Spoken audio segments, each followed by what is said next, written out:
હવે ફાઇનલ એકાઉન્ટ્સમાં હવે આપણે કર્યો હતો ઇલિસ્ટ્રેશન, બટ હવે તમને કદાચ યાદ નહીં હોય એટલે હું યુટ્યુબ પર નાખી દઉં છું. આ ઇલિસ્ટ્રેશન 1 છે, પેજ નંબર 45 ઉપર. વિડીયો તમે સાંભળો ને જુઓ એ પહેલાં એકવાર ક્વેશ્ચન બરાબર રીડ કરી લેજો.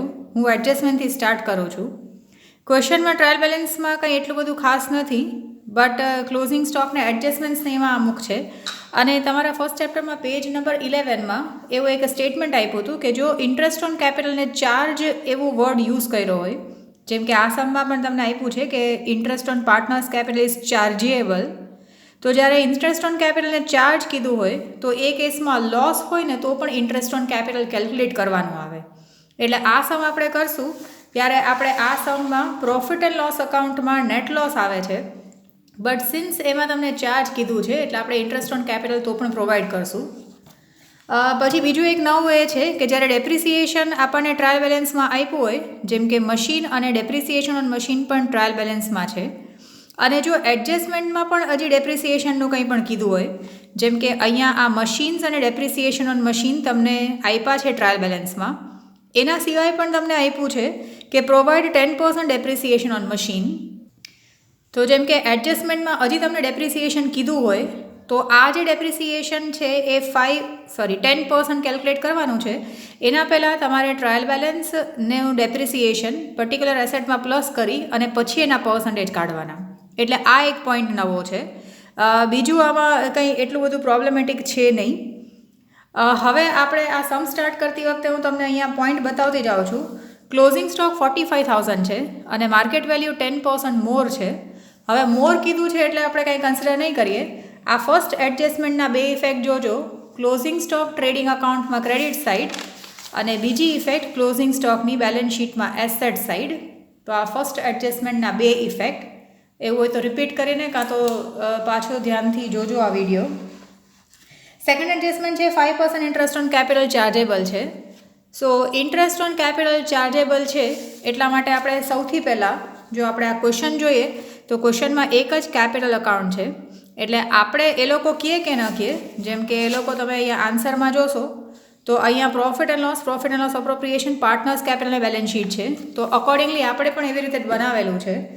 ઇન્ટરેસ્ટ ઓન કેપિટલ જો 5% હોય તો સૌથી પહેલું કામ હશે આપણું પાર્ટનર્સ કેપિટલમાં કેપિટલ બેલેન્સ લખવાનું.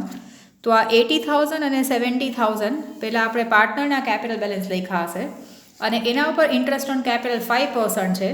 તો 80,000ના 5% 4,000 અને 70ના 5% 3,500. તો આ સેકન્ડ એડજસ્ટમેન્ટની એક ઇફેક્ટ હશે પાર્ટનર્સ કેપિટલ અકાઉન્ટમાં ક્રેડિટ સાઇડમાં, અને સેકન્ડ ઇફેક્ટ હશે પ્રોફિટ એન્ડ લોસ અપ્રોપ્રિએશન અકાઉન્ટમાં ડેબિટ સાઇડમાં. પ્રોફિટ એન્ડ લોસ અપ્રોપ્રિએશન અકાઉન્ટમાં ડેબિટ સાઇડમાં. એટલે આ સેકન્ડ એડજસ્ટમેન્ટની બે ઇફેક્ટ હશે, જેમાં આપણે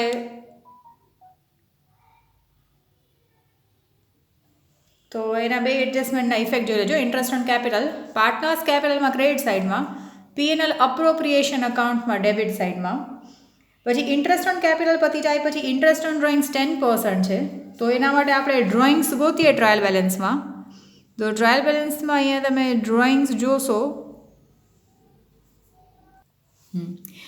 સૌથી પહેલાં છે ડ્રોઈંગ્સ 18,000 અને 16,000. તો પાર્ટનર્સ કેપિટલ અકાઉન્ટમાં આપણે 18,000 અને 16,000 લખ્યા. પછી ઇન્ટરેસ્ટ ઓન ડ્રોઈંગ્સ 10% છે, એટલે આજે સેકન્ડ એડજસ્ટમેન્ટ જ ચાલે છે. સો ઇન્ટરેસ્ટ ઓન ડ્રોઈંગ્સની એક ઇફેક્ટ એના 10% પાર્ટનર્સ કેપિટલ અકાઉન્ટમાં ડેબિટ સાઇડમાં, અને એ જ interest on drawings profit and loss appropriation અકાઉન્ટમાં ક્રેડિટ સાઇડમાં, જે અહીંયા આવ્યા છે પ્રોફિટ એન્ડ લોસ અપ્રોપ્રિએશનમાં ક્રેડિટ સાઇડમાં. એટલે સેકન્ડ એડજસ્ટમેન્ટના બે ઇફેક્ટ પૂરા થઈ ગયા. પછી થર્ડ એડજસ્ટમેન્ટમાં ડેપ્રિસિએશન ઓન મશીન છે. તો મશીન આપણે જોઈએ તો મશીન અને ડેપ્રિસિએશન ઓન મશીન બે આપણને ટ્રાયલ બેલેન્સમાં આપ્યું છે. તો સૌથી પહેલું કામ આપણે આ બેને પ્લસ કરવાનું કરશું. તો આનું પ્લસ કરશું તો આપણને 20,000 મળશે. એના આપણે ડેપ્રિસિએશન 10% નીકાળવાના છે. સો સૌથી પહેલું કામ આપણે બેલેન્સ શીટમાં એસેટ સાઇડમાં આ જે મશીન છે એમાં 18250 પ્લસ 1750, કારણ કે ટ્રાયલ બેલેન્સમાં ડેપ્રિસિએશન આપ્યું હોય અને એડજસ્ટમેન્ટમાં રેટ આપ્યું હોય, દેટ મીન્સ એ લોકો ટ્રાયલ બેલેન્સના ડેપ્રિસિએશનથી સેટિસ્ફાઈડ નથી. તો હવે એને આપણે પાછું પ્લસ કરી અને એના ઉપર આ એટ ધ રેટ ઓફ 10% કાઢવાનું કીધું છે, તો એ 2,000 નીકાળ્યું. સો બેલેન્સ શીટમાં એસેટ સાઇડમાં 20,000માંથી આ 2,000 તમારી થર્ડ એડજસ્ટમેન્ટની પહેલી ઇફેક્ટ. અને આ જે 2000 ડેપ્રિસિએશન છે એ હવે આવશે પ્રોફિટ એન્ડ લોસ અકાઉન્ટમાં ડેબિટ સાઇડમાં. સો પ્રોફિટ એન્ડ લોસ અકાઉન્ટમાં ડેબિટ સાઇડમાં આ ડેપ્રિસિએશન ઓન મશીન 2000, એટલે આ થર્ડ એડજસ્ટમેન્ટની બીજી ઇફેક્ટ. એના પછી મશીન ઉપર 5% છે, તો સોરી મશીન નહીં, ફર્નિચર ઉપર 5% છે. તો ફર્નિચર અહીંયા ખાલી 8000 એમનેમ જ આપેલું છે. સો 8000ના આ 5% કરીએ, 8000 ઇન્ટુ 5% એટલે 400. સો ડેપ્રિસિએશનના બે ઇફેક્ટ હશે પ્રોફિટ એન્ડ લોસ અકાઉન્ટમાં ડેબિટ સાઇડમાં, અને બેલેન્સ શીટમાં ફર્નિચરના જે 8000 હશે એમાંથી 400 માઇનસ એટલે 7600. એટલે આ બે તમારા ફર્નિચરની ઇફેક્ટ. એટલે હજી આ પણ થર્ડ એડજસ્ટમેન્ટ જ છે, જેની બે ઇફેક્ટ આપણે જોઈ પ્રોફિટ એન્ડ લોસ અકાઉન્ટમાં ડેબિટ સાઇડમાં અને બેલેન્સ શીટમાં એસેટ સાઇડમાં રિસ્પેક્ટિવ એસેટમાંથી માઇનસ. પછી ડેપ્રિસિએશન પછી ફોર્થ એડજસ્ટમેન્ટ છે બેડ ડેપ રિઝર્વનું. તો બેડ ડેપ રિઝર્વનું એડજસ્ટમેન્ટ આવે તો આગળ જોઈ લો કે ક્યાંય પણ અનરેકોર્ડેડ ક્રેડિટ સેલ્સ કે રોંગલી રેકોર્ડેડ ક્રેડિટ સેલ્સ તો નથી ને.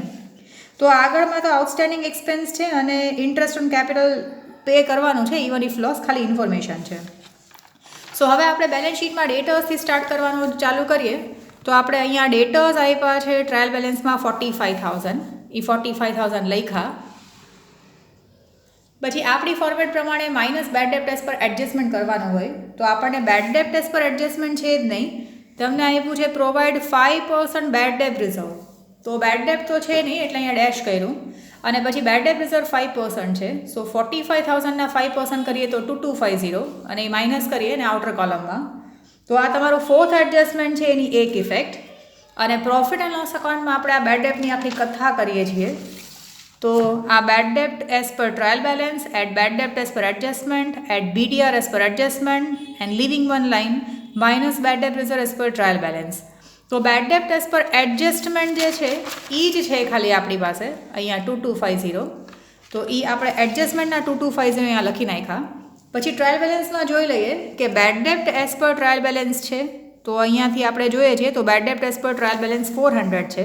તો એ 400 અહીંયા લખ્યા. પછી આ બેનો પ્લસ કર્યો તો 2650 છે. અને ક્રેડિટ સાઇડમાં જોઈ લઈએ તો bad debt reserve as per trial balance 700 આપેલા છે. તો એ આપણે માઇનસ કરીએ તો 1950 આઉટર કોલમમાં આવી જશે. સો આ બેડ ડેપનું જે ફોર્થ એડજસ્ટમેન્ટ છે એના બધા ઇફેક્ટ પૂરા થઈ ગયા. હવે આઉટસ્ટેન્ડિંગ એક્સપેન્સીસ છે સેલેરી, સન્ડ્રી એક્સપેન્સ અને રેન્ટના. તો એ રિસ્પેક્ટિવ એક્સપેન્સ લખીએ આપણે પ્રોફિટ એન્ડ લોસ અકાઉન્ટમાં. જેમ કે આપણે સેલેરી છે તો પહેલાં આપણે સેલેરી લખશું. અહીંયા આપ્યું છે કે સેલેરી 500 આઉટસ્ટેન્ડિંગ છે. તો પહેલાં સેલેરી લખીએ.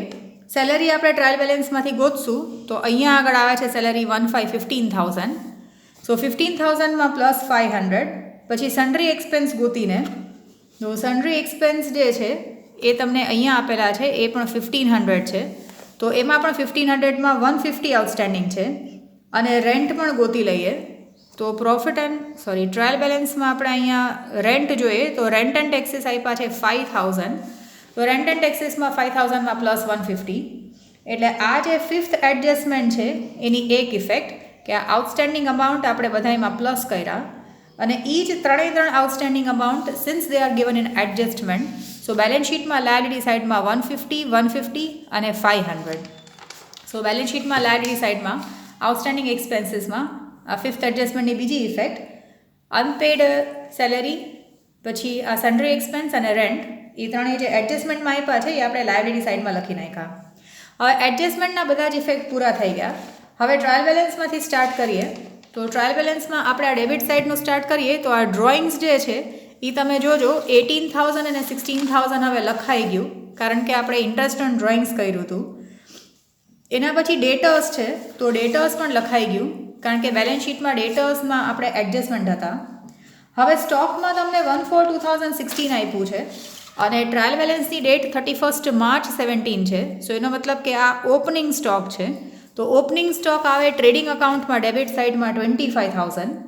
પછી સેલ્સ રિટર્ન 1000 છે, એ અહીંયા જ લખી નાખ્યું, કારણ કે આપણે સેલ્સમાંથી માઇનસ એ કરી શકાય, અધરવાઇઝ જે ડેબિટનું છે એ ડેબિટ સાઇડમાં લખીએ. સેલ્સ રિટર્ન પછી કેશ બેલેન્સ છે. સો કેશ બેલેન્સ જે છે એ બેલેન્સ શીટમાં એસેટ સાઇડમાં. કેશ બેલેન્સ પછી પરચેસ છે, તો પરચેસ ટ્રેડિંગ અકાઉન્ટમાં ડેબિટ સાઇડમાં આ 60,000. તમે ટેક્સ્ટબુકમાં જોતા જાજો આની સાથે. ડિસ્કાઉન્ટ અલાઉડ છે. So discount allowed profit and loss અકાઉન્ટમાં ડેબિટ સાઇડમાં. પછી બેડ ડેપ્ટ લખાઈ ગયું, કારણ કે બેડ ડેપ્ટ આપણે ઓલરેડી અહીંયા બેડ ડેપ્ટ એઝ પર ટ્રાયલ બેલેન્સમાં 400 લખાઈ ગયું છે. મશીન અને ડેપ્રિસિએશન ઓન મશીન જે છે એ આપણે બેયને પ્લસ કરી અને એના ઉપર જ કર્યું હતું, એટલે એ પણ આપણું લખાઈ ગયું છે.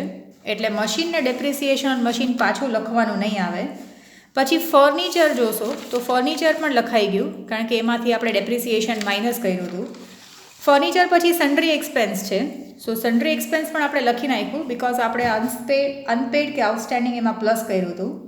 હવે લીઝ હોલ્ડ બિલ્ડિંગ જુઓ તો લીઝ હોલ્ડ બિલ્ડિંગ જે છે એ તમને આપ્યું છે 7000 અને તમને આપ્યું છે કે 4 વર્ષ માટે આપણે ને કોઈને એડવાન્સમાં 4 વર્ષની રેન્ટ આપેલી છે. તો 4 વર્ષની જો 7000 હોય, 7000 હોય તો 1 વર્ષની 1750 હશે. સો આ વખતનું જે રેન્ટનું એક્સપેન્સ છે એ આપણે માઇનસ કરીએ છીએ, એટલે રિમેનિંગ અમાઉન્ટ 5250 આવશે. અહીંયા એરો એટલા માટે માર્યો છે કે ફિક્સ્ડ એસેટ્સ ઓર પરમનન્ટ એસેટ્સ ઉપર લખવાના હોય એટલા માટે, એના પછી ડેટર્સ લખવાના હોય એટલા માટે. અને આ 1750 જે રાઇટ ઓફ કર્યું છે એની બીજી ઇફેક્ટ પ્રોફિટ એન્ડ લોસ અકાઉન્ટમાં ડેબિટ સાઇડમાં. જો once again lease hold building એટલે આપણે આ કોઈ બિલ્ડિંગને છે તો એ આપણે ખરીદવાની આપણે પોસિબિલિટી નહોતી, તો આપણે 4 વર્ષનું ભાડું જે છે, રેન્ટ જે છે એ આપણે એકસાથે આપી દીધું, એટલે 4 વર્ષ સુધી એ લોકો આપણને એ ખાલી ન કરાવડાવી શકે. તો આપણે તો એને એક્સપેન્સ તરીકે લખવાનું હોય જે રેન્ટ પે કરીએ એને, ભલે આપણે એકસાથે 4 વર્ષના પે કર્યા. સો 1 વર્ષનું રેન્ટ હશે 1750. લીઝહોલ્ડ બિલ્ડિંગમાંથી માઇનસ એટલા માટે કરીએ છીએ સો દેટ આપણે વિચારી શકીએ કે હવે આપણા એની પાસે એડવાન્સ કેટલા છે એમ. અને 1750 જે રેન્ટ જે છે એના જેવું જ એક્સપેન્સ છે. સો પ્રોફિટ એન્ડ લોસ અકાઉન્ટમાં ડેબિટ સાઇડમાં લીઝહોલ્ડ બિલ્ડિંગ રિટર્ન ઓફ એ કર્યું હશે આપણે આ 7000 ડિવાઇડેડ બાય 4 કર્યું છે, એટલા માટે આ 1750 આવ્યો. લીઝહોલ્ડ બિલ્ડિંગ પછી ગુડવિલ છે. તો હવે જો આ એડમિશન કે રિટાયરમેન્ટ ચેપ્ટર નથી કે જેમાં આપણે ગુડવિલને બંધ કરી નાખશું. બેલેન્સ શીટમાં એસેટ સાઇડમાં ગુડવિલ આવશે, કારણ કે આમાં તો હજી આપણે આ ફર્મ ચાલુ જ છે અને આમાં રિકન્સ્ટ્રક્શન એ નથી થયું, તો આપણે કન્ફ્યુઝન ન થાય કે આમાં ગુડવિલ આવે તો ક્યાં નાખવાનું. સો ગુડવિલ ઇન્ટેન્જિબલ એસેટ્સ છે એટલે બેલેન્સ શીટમાં એસેટ સાઇડમાં. પછી ટ્રેડિંગ એક્સપેન્સ છે. નામ ભલે ટ્રેડિંગ એક્સપેન્સ હોય બટ એ આવશે પ્રોફિટ એન્ડ લોસ અકાઉન્ટમાં, કારણ કે બિઝનેસ કરવા માટેનો એક્સપેન્સ છે, પરચેઝ રિલેટેડ એક્સપેન્સ છે નહીં એટલા માટે. પછી રેન્ટ એન્ડ ટેક્સીસ તમે જોજો એ આપણે આવી ગયું, કારણ કે રેન્ટ એન્ડ ટેક્સીસમાં આપણે અનપેડ કે આઉટસ્ટેન્ડિંગ હતું. એના પછી કેરેજ ઇનવર્ડ છે. તો કેરેજ ઇનવર્ડ જે છે એ ટ્રેડિંગ અકાઉન્ટમાં ડેબિટ સાઇડમાં આવશે. કેરેજ આઉટવર્ડ આપ્યું હોય તો પ્રોફિટ એન્ડ લોસ અકાઉન્ટમાં ડેબિટ સાઇડમાં. પછી બેંક ઇન્ટરેસ્ટ આપ્યું છે તો બેંક ઇન્ટરેસ્ટ આવે આમ તો પ્રોફિટ એન્ડ લોસ અકાઉન્ટમાં ડેબિટ સાઇડમાં, બટ સિન્સ બેંક ઇન્ટરેસ્ટ આપ્યું છે તો આપણે સામેની સાઈડમાં ચેક કરી નાખીએ કે ક્યાંય આપણે બેંક પાસેથી લોન લીધી છે. તો અહીંયા લોન બીજી તો કંઈ નથી, આ ગીતાઝ લોન છે અને ગીતા પાર્ટનર નથી, એટલે અહીંયા આગળ પણ આપણે આ બેંક ઇન્ટરેસ્ટને ખાલી as it is profit and loss અકાઉન્ટમાં ડેબિટ સાઇડમાં લખી નાખ્યું. બેંક ઇન્ટરેસ્ટ પછી ઇન્સ્યોરન્સ પ્રીમિયમમાં પણ કંઈ એડજસ્ટમેન્ટ નથી, એટલે એ પણ આપણે 800 એઝ ઇટ ઇઝ લખી નાખ્યું. સેલેરી હવે નહીં લખીએ, કારણ કે સેલેરીમાં આપણે આઉટસ્ટેન્ડિંગ સેલેરી પ્લસ કરીને લખી નાખ્યું છે. પછી વેજીસ છે એ આવશે ટ્રેડિંગ અકાઉન્ટમાં ડેબિટ સાઇડમાં. સો ટ્રેડિંગ અકાઉન્ટમાં આપણે 14000 લખી નાખ્યું. પછી તમે જોજો આ પ્રીપેડ ઇન્સ્યોરન્સ છે, તો કોઈ પણ એક્સપેન્સ કે કોઈ પણ ઇન્કમને prepaid, unpaid, outstanding, accrued, pre received એવા કોઈ વર્ડ અટેચ થયેલા હોય તો એ પર્સનલ અકાઉન્ટ થઈ જાય and that will go in balance sheet. તો આ પ્રીપેડ ઇન્સ્યોરન્સનું અહીંયા ડેબિટ સાઇડમાં બેલેન્સ છે, તો એ બેલેન્સ શીટમાં એસેટ સાઇડમાં. આમ પણ પ્રીપેડ એક્સપેન્સ છે એ બેલેન્સ શીટમાં એસેટ સાઇડમાં આવશે. સો પ્રીપેડ ઇન્સ્યોરન્સ. એટલે હવે તમે જોશો તો આ ડેબિટ સાઇડના બેલેન્સીસ બધા પૂરા થઈ ગયા. હવે ક્રેડિટ સાઇડથી સ્ટાર્ટ કરીએ તો ક્રેડિટ સાઇડમાં સૌથી પહેલાં પાર્ટનર્સ કેપિટલ છે. સો પાર્ટનર્સ કેપિટલ અહીંયા 80000 અને 70000. પછી ક્રેડિટર્સ જે છે એમાં કંઈ ચેન્જીસ કે કંઈ પણ એડજસ્ટમેન્ટ નથી. સો બેલેન્સ શીટમાં લાયબિલિટી સાઇડમાં. પછી પરચેઝ રિટર્ન છે, તો ગુડ્સ જાશે તો ટ્રેડિંગ અકાઉન્ટમાં ક્રેડિટ સાઇડમાં પરચેઝ રિટર્ન. પછી બેંક ઓવરડ્રાફ્ટ જે છે એ બેલેન્સ શીટમાં લાયબિલિટી સાઇડમાં આ 8000. પછી સેલ્સ છે તો સેલ્સ આવશે ટ્રેડિંગ અકાઉન્ટમાં ક્રેડિટ સાઇડમાં એઝ ઇટ ઇઝ અમાઉન્ટ 78150. પછી બેડ ડેપ રિઝર્વ તમે જોજો, આપણે જ્યારે બેડ ડેપનું કેલ્ક્યુલેશન કર્યું ત્યારે bad debt reserve as per trial balance આ 700 ત્યાં માઇનસ કરી નાખ્યું. પછી આઉટસ્ટેન્ડિંગ વેજીસ છે. તો જ્યારે પણ એક્સપેન્સીસને આવા કોઈ વર્ડ અટેચ થાય તો આઉટસ્ટેન્ડિંગ વેજીસ આવશે બેલેન્સ શીટમાં લાયબિલિટી સાઇડમાં. Outstanding veggies. પછી આવે છે આ 8% ગીતાસ લોન. તો 8% લોન ફ્રોમ ગીતા જે છે એ તો આપણે લખશું બેલેન્સ શીટમાં લાયબિલિટી સાઇડમાં. બટ સિન્સ એમાં બ્રેકેટમાં તમે ડેટ અને રેટ ઓફ ઇન્ટરેસ્ટ આપ્યું છે તો આપણે આના ઉપર ઇન્ટરેસ્ટ કેલ્ક્યુલેટ કરીએ તો 15,000ના 8% અને 10મા મહિનાથી આ 31 માર્ચ સુધી 10thથી. સો 10, 11, 12, 1, 2 અને 3. સો 6 મંથ્સનું ઇન્ટરેસ્ટ આપણે કેલ્ક્યુલેટ કરવાનું થાય. તો આપણે આ કરીને જોઈએ કે આ 15,000 એના 8% અને ઇન્ટુ 6/12 કરીએ તો 600 જે છે એનું ઇન્ટરેસ્ટ ઓન ગીતાસ લોન થાય. તો ટ્રાયલ બેલેન્સમાં આપણે જોઈએ કે ક્યાંય પણ ઇન્ટરેસ્ટ ઓન લોન હતું તો આ બેંક ઇન્ટરેસ્ટ હતું એટલે ગીતાનું લોનનું ઇન્ટરેસ્ટ તો હતું નહીં. સો એનો મતલબ કે આનું જે ઇન્ટરેસ્ટ જે છે એ હિડન એડજસ્ટમેન્ટ છે, એ આપણે ઇન્ટરેસ્ટ આપવાનું બાકી છે. તો આ જે 600 આપણને આવ્યું એની 2 ઇફેક્ટ આવશે બિકોઝ આ હિડન એડજસ્ટમેન્ટ છે એટલા માટે. સો એક ઇફેક્ટ હશે, જો આ ગીતાસ લોન તો આપણે 15,000 લખી નાખ્યું પણ એનું જે ઇન્ટરેસ્ટ જે છે એને આપણે outstanding interest on Geeta's loan કરીને એક ઇફેક્ટ આવશે, આ ઇમ્પ્લાઇડ એડજસ્ટમેન્ટ ઓર હિડન એડજસ્ટમેન્ટ છે. તો એક ઇફેક્ટ આવશે અહીંયા બેલેન્સ શીટમાં લાયબિલિટી સાઇડમાં, એ અનપેડ કે આઉટસ્ટેન્ડિંગ છે એટલા માટે.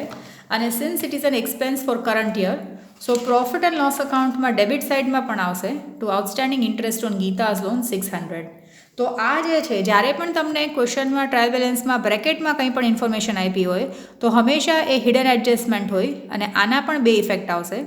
આનો ઇન્ટરેસ્ટ જે છે એ આપણે કેલ્ક્યુલેટ કરીને અહીંયા સામે શાંતિથી જોઈ લેવાનું કે ક્યાંય પણ ઇન્ટરેસ્ટ ઓન ગીતાસ લોન છે કે નહીં. આમાં નથી આપ્યું કારણ કે આ બેંક ઇન્ટરેસ્ટ છે. જો અહીંયા ગીતાસ લોનનો ઇન્ટરેસ્ટ 500 આપ્યો હોત તો ખાલી 100 જ આઉટસ્ટેન્ડિંગ હોત એવું આપણે કહી શકાય. બટ આમાં એવું કંઈ છે નહીં, એવા સમ્સ પણ જોઈ લેશું. તો આ જે છે એની બીજી ઇફેક્ટ, આ હિડન એડજસ્ટમેન્ટ છે એની બીજી ઇફેક્ટ બેલેન્સ શીટમાં લાયબિલિટી સાઇડમાં અને પ્રોફિટ એન્ડ લોસ અકાઉન્ટમાં ડેબિટ સાઇડમાં to interest on Geeta's loan. અને સૌથી લાસ્ટમાં છે bills payable. So bills payable balance શીટમાં લાયબિલિટી સાઇડમાં અહીંયા આગળ લખેલું છે 200. તો હવે આ ટ્રાયલ બેલેન્સમાં જેટલું પણ છે એ બધું એક જગ્યાએ એક વખત આવી ગયું. પછી તમે ટેલી કરવાની ટ્રાય કરશો તો તમને આના ટોટલમાંથી અહીંયા ગેપ આવશે ઓર ગ્રોસ પ્રોફિટ આવશે 24,250, જે ગ્રોસ પ્રોફિટ આપણે અહીંયા નીચે લઈ આવતા હોય. પછી આના ટોટલમાંથી ડેબિટ સાઇડનું બધું માઇનસ કરશો તો એકચ્યુઅલી ડેબિટ સાઇડનો ટોટલ વધારે છે એટલે અહીંયા લોસ આવે છે. તો લોસ હશે એ નેટ લોસ આ સાઇડ લખ્યો હશે અને પ્રોફિટ એન્ડ લોસ અપ્રોપ્રિએશન અકાઉન્ટમાં એ 7,800 ડેબિટ સાઇડમાં આવી જશે. પછી આપણે ઇન્ટરેસ્ટ ઓન લોન ને ઇન્ટરેસ્ટ ઓન કેપિટલ ને ઇન્ટરેસ્ટ ઓન ડ્રોઈંગ્સ છે. અને અહીંયા મેં ખાલી એટલે સમજવા માટે પાછો એક નોટ લખી છે કે since it's a charge and it is given that it is to be paid even in case of loss, એટલા માટે આપણે ઇન્ટરેસ્ટ ઓન કેપિટલ અહીંયા લખ્યું છે. પછી અહીંયા ડિવિઝિબલ લોસ આવે છે. ક્વેશ્ચનમાં આપણે બરાબર વાંચશું તો સ્ટાર્ટિંગમાં પ્રોફિટ શેરિંગ રેશિયો 6:4 આપેલો છે. તો આ લોસને પણ આપણે 6:4માં ડિવાઈડ કરીએ તો આ જે છે એ પાર્ટનર્સ કેપિટલ અકાઉન્ટમાં ડેબિટ સાઇડમાં આવશે. પછી તમે જેમ યુઝ્યુઅલી ક્રેડિટ સાઇડના ટોટલમાંથી ડેબિટ સાઇડનો ટોટલ માઇનસ કરતા હોય એ તમને આ બેલેન્સ આવશે 2 પાર્ટનરના. ઈ બેલેન્સીસ તમે બેલેન્સ શીટમાં લખશો અને પછી આ 2 સાઇડનો ટોટલ ટેલી કરશો તો તમને ટેલી થઈ જશે. તો એક વખત આ વિડીયો જોઈ અને તમારી રીતે તમે આ એડજસ્ટમેન્ટ્સને બધું ઇફેક્ટ કરી જુઓ કેટલા ટાઈમમાં તમારો, જેમ કે આ તમે સમ જુઓ તો આ તો ખાલી મેં તમને એક્સપ્લેન કર્યું છે તો મોસ્ટલી તમારા 25 મિનિટ્સમાં એ સમ થઈ જવો જોઈએ. અહીંયા મેં ખાલી વર્કિંગ નોટ એટલા માટે સમજવા માટે લખી છે કે જ્યારે depreciation given in trial balance and again rate of depreciation is given in adjustment, at first add asset plus depreciation given in trial balance and on the total amount calculate the percentage. એટલે અહીંયા ખાલી explanation એનું કરીને રાખ્યું છે એટલે એના ફોટામાં પણ જોઈ લેજો. સિન્સ અત્યારના 11th વાળાનું પણ તમે ફાઇનલ એકાઉન્ટ સાથે સાથે કરો છો અને જુઓ છો તો એના બેસિસ પર હવે આમાં એવા એકેય એડજસ્ટમેન્ટ છે નહીં કે જે તમને ડિફિકલ્ટ લાગે. તો તમે દરરોજ આવી રીતે આ યુટ્યુબમાં અમુક સાથે આ સમ્સ પણ કરતા જાઓ. તો આ ઇલિસ્ટ્રેશન છે એટલે આ તમે એકવાર વિડીયો જોઈને તમારી રીતે ઇન્ડિપેન્ડન્ટલી કરી જુઓ અને ક્યાં અટકો છો ને ક્યાં પ્રોબ્લેમ થાય છે એ મને મેસેજ કરો તો મને ખ્યાલ આવે. ફાઇનલ અકાઉન્ટ્સમાં અહીંયા યુટ્યુબમાં કરીને વધારે સારું છે સિન્સ સમ્સ મોટા છે તો તમારે કોઈ વખત પાછું રિપીટેશન્સ કરવા માટે જોવું હોય બિકોઝ આ 11 માર્ક્સના સમ્સ છે તો બરાબર રીતે જુઓ કે ક્યાં ક્યાં શું એડજસ્ટમેન્ટ આવ્યા. આ સમમાં નવી વાત એ હતી કે અહીંયા ડેપ્રિસિએશન અને એસેટ બે આપ્યા છે ટ્રાયલ બેલેન્સમાં, તો આપણે એને પ્લસ કરી અને એના ઉપર પાછું આપણે ઇન્ટરેસ્ટ કેલ્ક્યુલેટ કર્યું, ડેપ્રિસિએશન કેલ્ક્યુલેટ કર્યું. બીજું એક એડજસ્ટમેન્ટમાં કંઈ પણ આમાં નવું છે નહીં. એક આ ગીતાસ લોનવાળું છે જેમાં તમને અહીંયા આપેલું છે, એનું ઇન્ટરેસ્ટ આપણે કેલ્ક્યુલેટ કર્યું અને સિન્સ ઇટ ઇઝ આઉટસ્ટેન્ડિંગ તો આપણે એની બે ઇફેક્ટ આપી. લીઝહોલ્ડ બિલ્ડિંગવાળું સાવ ઇઝી છે, ખાલી ડિવાઇડેડ બાય 4 જ છે, એમાં કાંઈ ડેટ્સ કે કંઈ આપ્યા નથી. મેઇન ઇમ્પોર્ટન્ટ આ સમમાં એ છે કે પેજ નંબર 11 ઉપર ઓર પેજ નંબર 11ને કદાચ આપણે ન પણ વાંચીએ તો એ લોકોએ કીધું જ છે કે as per partnership agreement IOC is payable in case of loss also. તો એ એક ખાલી બરાબર જોઈ લેજો.